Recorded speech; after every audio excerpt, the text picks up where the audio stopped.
Hi, Goodwin, welcome. Thank you, Nina. Good morning.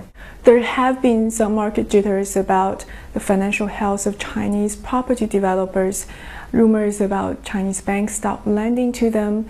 What's your feeling about the overall financial health of Chinese property developers? I think along with in China we always say you have to go along with the government's policy. The government policy is actually to promote a steady growth in the housing sector. So every time when the market goes up too much, they do put the brakes on and try to actually slow the market down.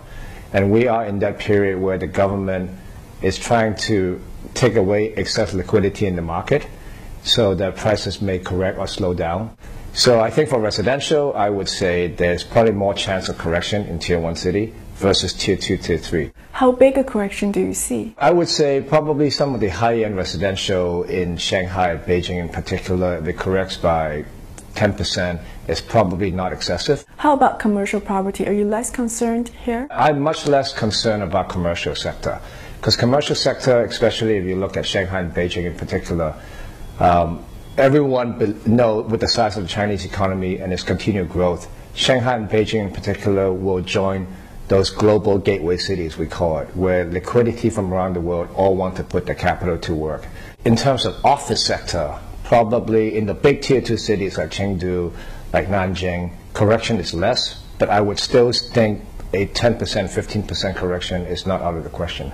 Now let's move on to Gaw Capital. Tell us a little bit about your firm. Well, it's actually started in US in the mid-90s. So the very first transaction I put together at that time was a hotel called Hollywood Roosevelt Hotel, which actually happened to be the site of the first Oscar in 1928. It was bankrupt, so I was a bit young, naive, so I thought, I'm not afraid, I can make it happen. So we bought it for almost nothing, fixed it, and fortunately we were able to turn it into where all the movie stars and celebrities hang out these days. Then I saw the correction in Hong Kong in 2000, 2001. SARS happened, and then I thought finally I think it's an opportunity to play in Hong Kong and China. So you raised 4 funds in total. How much did you raise and which year were they raised? The China funds were, 05 was 200 million. That was fund number 1 when we first started. And then 07 was 800 million. 09 was 430 million. And then last year was Fund 4, which was just over $1 billion. We actually have 4 funds in US and 3 funds in Europe also for UK market. Your first fund was raised in 2005. What is the status of that fund? Fund 1 is fully exited. In fact, the last remaining asset, we had a joint venture with Swire Properties on the Sanlitun, village of Sanlitun. So they just purchased our stake.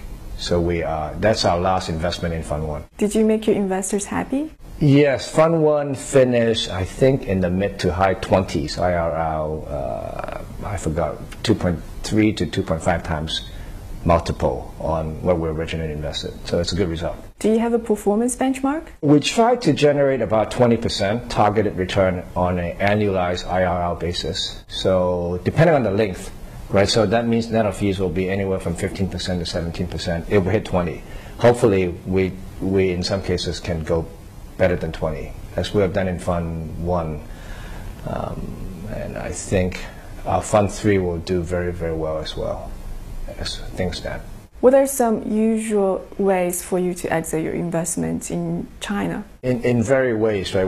In our China portfolio, we have sold to local developers, we have sold to public companies.